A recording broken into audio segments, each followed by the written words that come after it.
Il est 12:03, c'est l'heure de parler de gastronomie. Il vient de loin, presque chaque semaine, pour nous délivrer ses conseils culinaires. Enfin, de loin, j'exagère un peu, vous venez de Lyon, Grégory. Ça va. Je suis quand même le chroniqueur au pire bilan carbone du monde. Ah, mais vous êtes notre chroniqueur qui vient de la zone la plus lointaine, on va dire. Et donc, c'est à vous de jouer aujourd'hui avec vos artichauts. Vous en avez pas amené d'ailleurs, il y en a pas à Lyon. Non, j'ai pas amené d'artichauts. Non, il faut vraiment que je me mette à vous faire des petits doggy bags en sous-vide, mais dans le TGV, c'est pas évident.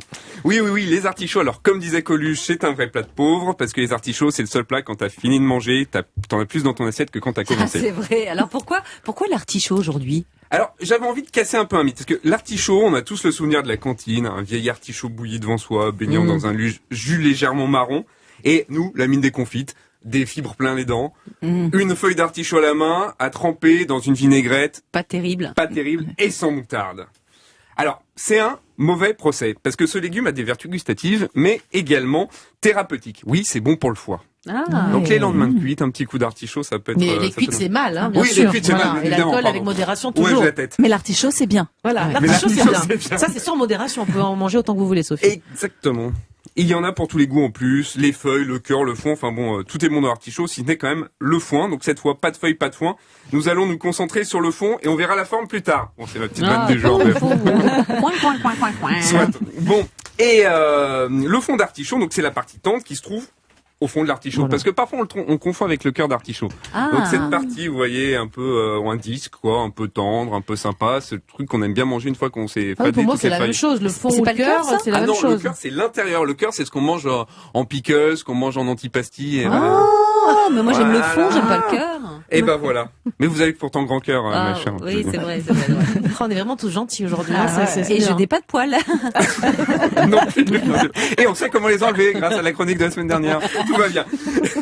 Bon, mais avant d'attaquer notre recette, un peu d'histoire quand même et de botanique, parce que qu'est-ce que l'artichaut? Eh bien, l'artichaut, c'est un chardon. On vous tient plus, Ça me fait rire, cette chronique. J'adore les artichauts, mais on passera à la vinaigrette. Vous m'expliquerez comment faire une bonne vinaigrette. Il y a aucun problème. Pas cette fois, mais je vous la donnerai en antenne. Donc, l'artichaut, ça vient d'Afrique du Nord, d'Égypte, d'Éthiopie. Donc, ça fait un petit peu voyager. Le légume passe par l'Italie. Là, il est pris par la bourgeoisie locale, qui l'aime beaucoup. Ils en sont très friands. Et ça devient également le légume emblématique de la communauté juive. Donc voilà, ils font plein de recettes. Et les artichauts de Jérusalem, justement, les petits là. Tout à fait, mais ça n'a aucun rapport. Ça existe d'accord. quand même. Je me tais. Là, c'est la communauté juive d'Italie. Grégory, comment il est arrivé chez nous, cet artichaut alors? Parce que là, on a parlé d'Égypte, de Jérusalem. Comme tout bon produit nous venant d'Italie, il est arrivé dans les valises de Catherine de Médicis. Voilà. Elle en était très friande et elle l'impose à la cour du roi comme un mets de choix. Il est dès lors cuisiné sous différentes formes, barigoules, bouilli, frit, étuvé. Et à Lyon, nous, par exemple, ce qu'on fait avec le fond d'artichaut, c'est qu'on met du foie gras dessus, de la terrine de foie gras. Ça doit être bon, ça. C'est délicieux. Et c'était le plat emblématique de la mère Brasier. Et la mère Brasier, c'est ni plus ni moins que la dame qui a formé Paul Bocuse. Ah oui, quand même. Pas mal. Notre Paul Bocuse national et local.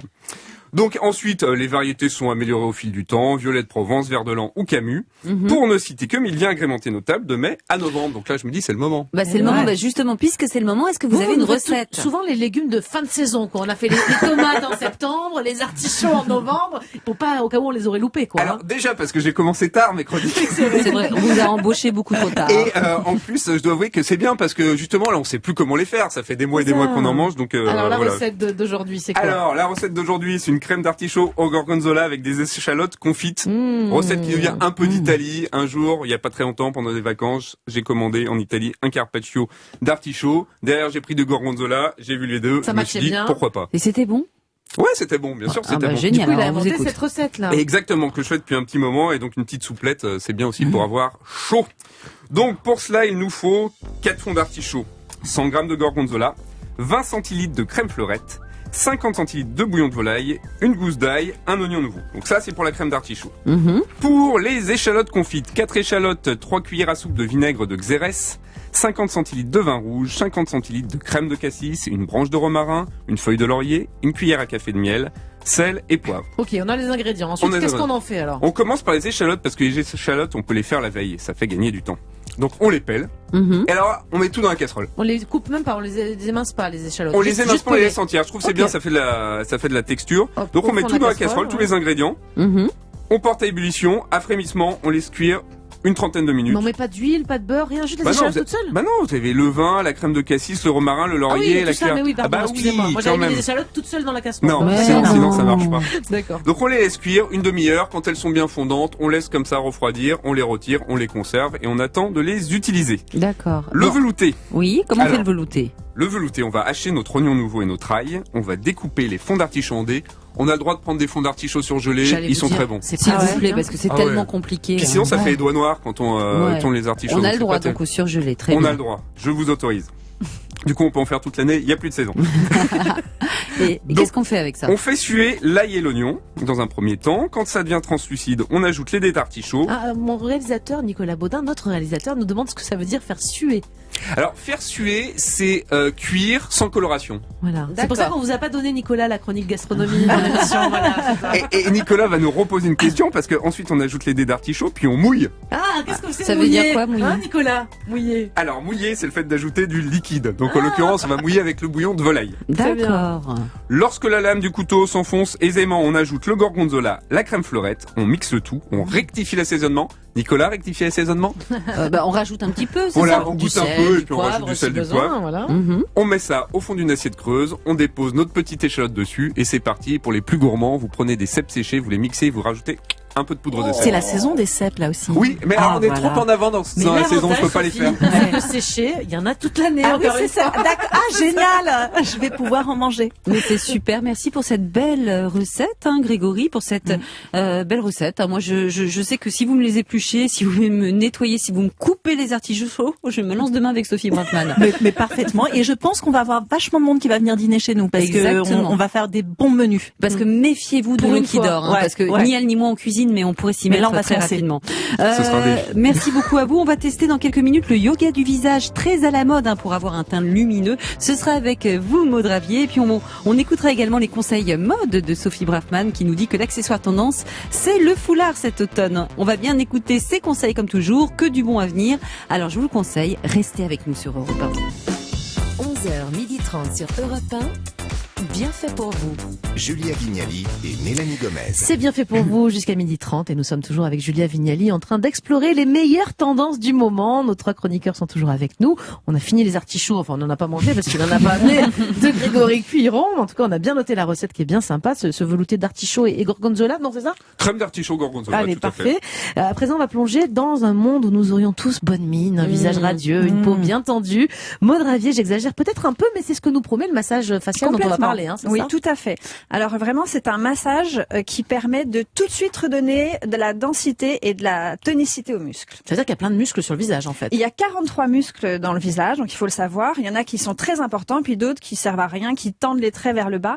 Donc c'est ceux-là qu'il va falloir essayer de tonifier tout au long du massage. Là, on parle d'automassage aujourd'hui, c'est quelque chose qu'on se fait tout seul ou? Complètement. Ouais. Alors, on peut le faire aussi en institut. Ça peut durer entre 30 et 50 minutes. Mais là, on est vraiment sur des massages profonds. Je sais pas si vous avez déjà entendu parler des massages Kobido, Bien des sûr. massages liftant japonais. On vient chercher et redraper le muscle en profondeur. Mais on ne peut pas toujours aller chez l'esthéticienne ou chez les professionnels. Et Donc, puis ça coûte de l'argent, donc là on va assurer sur un Exactement. truc qu'on peut faire à la maison. et puis on se rend compte vraiment que face au miroir seul, on a déjà des extrêmement bons résultats. Vous voulez dire que si on fait ça très régulièrement face à son miroir, c'est comme un Kobido maison, c'est les mêmes effets. Complètement. Donc c'est ce qu'on va pouvoir développer un petit peu pour Quels pouvoir sont les aider- bienfaits alors? Ouais. Alors tout à fait. Alors déjà, il faut savoir que quand vous vous réveillez le matin, je sais pas si vous l'avez remarqué, mais parce que aujourd'hui c'est la journée très très gentille.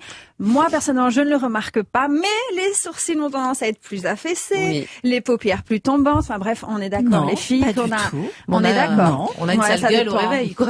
Non, mais c'est que tout tombe un peu vers le Mais vers le bas. évidemment, en fait, c'est parce que toute la journée, vous êtes en train d'agiter le muscle et de le tonifier, et la nuit, il y a un relâchement, et puis pire que ça, comme la circulation sanguine du corps se fait beaucoup moins bien, est au ralenti, on se retrouve avec des poches, avec le visage gonflé, etc. Donc ça, c'est bonjour.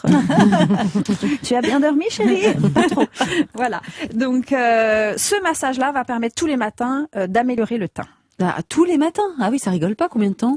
Alors ça va dépendre de chaque personne. Celles qui veulent juste tonifier et qui veulent... Comment ça se pratique surtout? Non, mais est-ce que vous avez une technique pour le faire correctement? Alors, pour pratiquer, évidemment, on va le faire sur peau bien nettoyée, hydratée. Vous allez pouvoir vous aider avec une huile, un sérum. Ça, c'est vraiment au choix si vous préférez les choses huileuses ou plutôt à base aqueuse.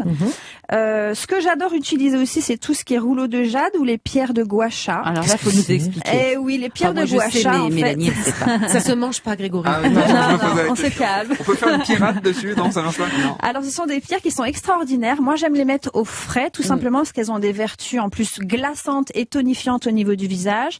Et on sait que tout ce qui est froid a tendance aussi à drainer, à raffermir. Alors, c'est un petit peu difficile à la radio de vous expliquer, mais on va vraiment avoir toujours un effet, donc, de l'intérieur du visage vers l'extérieur pour un effet drainant. On est d'accord, c'est une sorte de brosse avec une pierre au bout et on roule ça sur le visage et ça masse avec la pierre. Ça fait un massage. Par contre, la pierre de gua sha, c'est plutôt une pierre assez plate qui va nous permettre vraiment de venir appuyer sous les yeux, de drainer au niveau des poches et des serres. Et dessus, il y a des espèces de petites encoches, de petits arrondis, et on va pouvoir travailler aussi l'ovale du visage. Exactement. Et si en plus on met tout ça au frigo, eh ben c'est encore mieux parce que ça donne un petit effet coup de frais. Hein. Le sérum aussi, vous pouvez le mettre au frigo. Ah, on peut mettre le sérum au frigo, Mm. d'accord. Alors, une fois qu'on est équipé, quels sont les mouvements à faire? Alors, les mouvements à faire, en fait, il va falloir réfléchir muscles au niveau du visage. Donc, les muscles qui s'affaissent, ce sont les muscles au niveau du front, les muscles au niveau de l'ovale du visage et les muscles aussi au niveau des pommettes. Ce sont les fameux zygomatiques. Alors, pour celles qui rigolent tout le temps, eh ben, vous avez vu nous, que, hein. bah oui, on a arrête les pas de rire. pommettes hautes, tout simplement parce qu'on active ce muscle-là toute la journée. Mais qui dit pommette haute, dit aussi rides et ridules, Bah pas oui. de doigts, puisque ça fait un pli au niveau de sous l'œil. Voilà. Donc après, au niveau des techniques musculaires que vous pouvez faire tous les jours à la maison, donc vraiment il va y avoir un drapé. Voilà, ça veut dire qu'on part toujours de la partie médiane et on tend vers l'extérieur. Vers les oreilles, en fait. Oui, vers les oreilles. Donc j'explique, parce que nos auditeurs Oui, ne nous bah, voient c'est pas, pas évidemment. facile. Donc je le fais avec le dos des mains. On part Oui. du menton et avec tout le plat de la main, on vient remonte, lisser, on lisse exactement. vers le haut, vers les joues, on remonte vers On les redrape tempes le même. muscle. Voilà, et on Tout fait à ce fait. mouvement comme ça de bas en haut pour remonter en fait tous Pour ces remonter les muscles et la traits. peau. Voilà. Un peu comme un drainage lymphatique ou un palpé roulé qu'on ferait sur le corps. C'est vraiment, on voit les bienfaits au bout de 2-3 séances. On voit vraiment les bienfaits. Et ben, croyez-moi, sur le visage, vous allez voir aussi les bienfaits. Il y a une technique que j'adore et que je fais très régulièrement et vous pouvez être sûr que les personnes qui sont en face de vous dans la journée vont vous dire mais c'est incroyable la mine que tu as. C'est tout simplement avec le pulpe des ongles ou le pulpe des doigts, on va venir tapoter l'ovale du visage. Vraiment, on va venir stimuler la microcirculation. Alors ça, j'ai du mal à l'expliquer. J'essaie de. Mais non, Et mais on oui, suit alors, sur le plateau, on c'est vient, très on drôle. vient un peu comme, On se comme si on tapote avec le bout des pianotait. doigts, En fait, on ouais. pianote au niveau de l'ovale du visage, on pianote et on draine de l'intérieur. Ah, Nicolas du Baudin, nez notre réalisateur, est en train de se tapoter le jusqu'à visage lui aussi. l'extérieur, voilà, au niveau des tempes. Et le but étant vraiment de faire comme si on se donnait des petits coups de jus. C'est-à-dire ça qu'on fait vient mal. stimuler et on en met un petit peu partout. Donc prenez les ongles et tapotez partout sur le visage. Ça D'accord? tapote dans le studio là. Voilà, ça tapote, on est ça tout tapote. en train Marche bien. de mimer et vous allez voir que le fait de relancer la microcirculation, que ça soit au niveau des tissus ou musculaires, vraiment, je vous l'assure, Vous le la mine faites, est vous, complètement Maud, différente. à quelle fréquence vous le faites, par exemple? vous Alors l'idéal c'est de le faire quoi qu'il arrive 2 fois par semaine. Mais après quand on a vraiment une action anti-âge, on va pouvoir le faire tous les jours. Ça prend 4 minutes. Elle s'arrête plus de tapoter. J'adore. Julia, ça fait déjà 12 minutes là, c'est bon, faut arrêter. Oh, mais elle est où? Oh, quelle jeunesse incroyable. Est-ce que j'ai changé? Mais franchement, Ah oui, en avant, après. super. Donc coup d'éclat, c'est Donc incroyable. 4 minutes tous les matins. Vraiment, je vous invite à faire ça. Et pour finir sur le yoga. Le fameux yoga musculaire, c'est génial de le faire, mais face à un miroir. Pourquoi? Parce que vous allez activer un muscle, mais qui dit activer un muscle dit souvent des fractures cutanées, donc ça peut créer des ridules. Oula, des fractures cutanées. Ah Mais non, ça on va sera pas faire ça. le sujet d'une autre chronique. Voilà. hein. Eh bien, merci beaucoup, Maud, pour tous ces conseils. Je vais arrêter de me tapoter pour me tourner vers ma voisine Tapotons. Sophie Braffman, qui va nous conseiller quelque chose d'assez réconfortant, enveloppant, puisqu'on va parler foulard. Et oui, le foulard qui est un accessoire de mode incontournable. Alors, ce qui est intéressant avec le foulard, on peut tapoter avec le foulard, Julia aussi, je vous rassure, c'est qu'en fait, il a toute une symbolique derrière lui. Alors, par exemple, si on parle du foulard chez les scouts, il symbolise l'unité, le rappel des aventuriers de l'Ouest américain. En Argentine, en 2018, le foulard vert était le symbole du combat pour le droit à l'avortement. Dans le Far West, un bandana coloré était associé au fait d'être un criminel. Et dans les années 70, à Los Angeles notamment, le bandana, selon sa couleur, signifiait l'appartenance à un gang. Alors plus tard, dans la communauté gay, la couleur du bandana traduisait un code, celui d'un fétichisme sexuel. Si on le porte dans la poche gauche, il indique qu'on en est plutôt soumis, à droite plutôt dominant. Mais Et dingue. pour le orange, cela signifie que tout est permis. Pour les autres couleurs, il est un peu tôt, donc je vous laisse deviner. Voilà, on en D'accord. parlera plus tard. Bon, et surtout, le foulard, on peut le porter de plein de façons. Je crois que c'est ça qui est chouette. Exactement, c'est ça qui est intéressant. On peut le porter à la fois en turban, tressé autour du cou, en bandana, donc, et c'est l'accessoire qui donne un petit plus à une tenue toute simple. Alors bien sûr, des foulards, vous allez en trouver partout. Le carré Hermès, pour ne pas le citer, qui est c'est si vraiment partout, accessible. Voilà, accessible à toutes. Blague à part, je voulais mettre un petit coup de projecteur sur 2 types de foulards en fait assez nouveaux et qui vont vous donner peut-être des idées pour les fêtes. Alors un foulard artistique et notamment un bonnet foulard qui va s'avérer très efficace Mais c'est et plus quoi qu'un accessoire. Un bonnet foulard. Un bonnet foulard, Julia, vous allez voir. Alors, c'est un bonnet, en fait, qui est tout simplement à l'intérieur d'un foulard. Il a été créé par Noémie Cambon, la marque Warm Up Design, et elle propose, donc, c'est des foulards qu'elle a elle-même chinés. Donc, vous allez retrouver effectivement les carrés Hermès, si vous le souhaitez, mais de plein d'autres marques, avec un bonnet intégré en fibre de bambou, coton et lycra. Elle a voulu que ce bonnet soit extrêmement confortable, et vous allez très vite comprendre pourquoi. C'est parti d'une histoire personnelle. On l'écoute. J'ai créé les bonnets foulards Wrap Me Up Design. C'est d'abord venu d'un besoin personnel. On m'a diagnostiqué un cancer du sein et très vite, avec la chimiothérapie, j'ai perdu mes cheveux et cherché une solution jolie et mode pour camoufler cette absence. Et comme depuis toujours, je rêvais de porter de beaux foulards en soie. On va dire que c'est l'épreuve du cancer qui m'a poussé à créer un accessoire de mode qui n'existait pas, mais qui permet à toutes de porter des foulards façon pirate qui tiennent sur toutes les têtes, chimio ou pas. Alors c'est Wrap Me Up Design, et non pas ce que j'ai dit tout à l'heure, mais je trouvais que c'était intéressant. C'est vrai qu'Octobre Rose est passé, mais peu importe, le cancer c'est toute l'année. Toute l'année, mais oui. Et voilà. Et en fait, ce qui est intéressant avec ce foulard, c'est que qu'on ait des cheveux ou pas, en fait, ça vous donne tout de suite une très belle allure. En plus, on parle de production recyclée, éco-responsable. Là, ce ne sont que des foulards chinés, donc avec des très beaux imprimés. Vous allez retrouver des imprimés Saint-Laurent, Cardin, Hermès, et à un prix accessible, avec le bonnet intégré. Donc plus le problème, vous savez, quand on essaie de le nouer façon c'est trop pirate, dur. Moi, j'adore. c'est super difficile. On n'arrive pas forcément à bien le faire, et c'est pas forcément toujours joli. Donc là, l'avantage, c'est que vous avez tout et c'est très enveloppant puisque le bonnet est extrêmement confortable, prévu notamment pour des femmes. Jamais su nouer quoi que ce soit sur ma tête, je trouve ça génial. Eh ben, le bonnet foulard, c'est vraiment l'accessoire de mode ultime pour ça. C'est très beau en plus. Un autre type de foulard, je voulais vous donner des idées un peu avant les fêtes, je sais, mais on commence quand même à parler très vite des cadeaux de Noël. C'est un foulard qui a été fait par un véritable artiste. Alors, il s'appelle Tim van Steenbergen. Voilà, c'est bravo. avec l'accent flamand. Et ce foulard a été fait, en fait, il a fait les costumes de la pièce Les Démons qui se joue en ce moment à la Comédie Française, mise en scène par l'incroyable Guy Cassirs. Ça se joue jusqu'au 16 janvier. Il y aura certainement une tournée ensuite en province. Et ce qui est très beau, c'est que le foulard reprend donc sur un petit morceau de tissu tout l'imprimé qui a été fait des costumes. Alors, c'est absolument magnifique parce que ces costumes, justement, ont été réfléchis d'une façon très particulière. La pièce se passe en Russie, c'est Les Démons de Féodor Dostoïevski.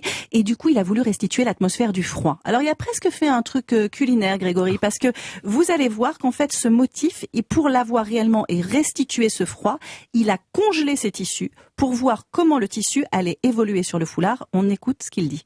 Les imprimés des costumes des démons étaient basés sur le principe du froid. On voulait créer des personnages ou des costumes figés dans le temps. Pour ceci, en fait, on a commencé à congeler des tissus existants et à photographier les différentes étapes de décongélation. Les tissus existants étaient déjà ou avaient déjà un motif ou une couleur qui signifie une génération ou même la classe sociale du personnage. Alors jaune, le foulard dont il parle, c'est celui de la vieille génération, le rouge pour la jeunesse, le noir pour les révolutionnaires. Donc on voit à quel point le foulard est symbolique. Bien sûr, vous pourrez les acheter à la boutique de la Comédie Française et bien évidemment sinon sur le site de la Comédie Française. Mais je trouve que c'est bien de rappeler que le foulard est plus qu'un accessoire de mode, c'est véritablement une œuvre d'art. C'est magnifique. Je vais tout de suite aller m'acheter un foulard. Merci beaucoup Sophie Braffman pour tous vos conseils mode précieux à chaque fois. On sait exactement maintenant comment choisir le foulard parfait. On sera bien au chaud et branché à la fois. Moi j'adore.